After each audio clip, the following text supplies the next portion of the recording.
ចូលមក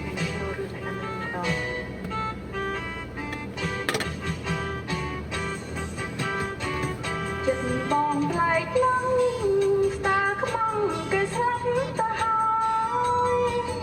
លោកប្តីអូនឡើយទៅធ្វើការពេលព្រឹកតយប់ការងាររវល់ការវ័យច្រើនម្លែងផ្លែកតែបងរវល់អត់ឈប់ថ្ងៃណាក៏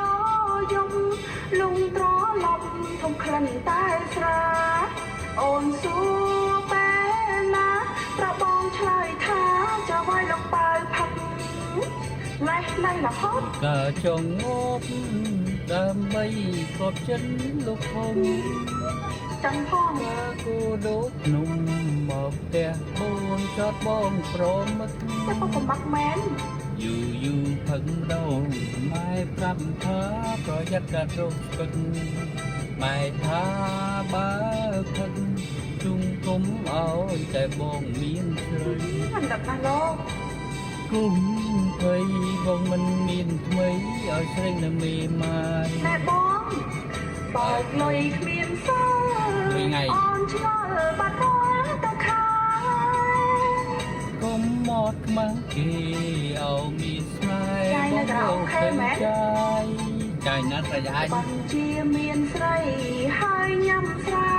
ហាសប្បាយកុំ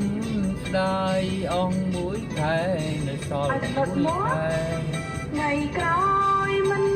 កែតែបាត់ប្រាក់ខែម៉ែឲ្យលេខបងហើយលេខទៅអញខ្លាចណែរកប្តី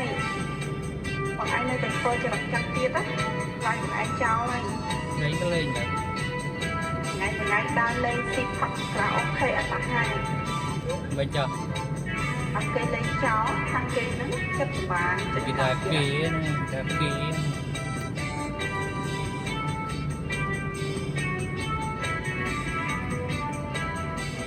អូនអើយកុំភ័យព្រៃមិនមានមួយអត់ទៅនៅម៉ាយចិត្តបងខ្លាចណាស់ស្ទើរខ្មងគេស្លាប់ទៅហើយលោកប្តីអូនហើយទៅធ្វើការពេលព្រឹកតយប់ការងារអញ្ចឹងការវ័យច្រើនម្លេះផ្លែតែបង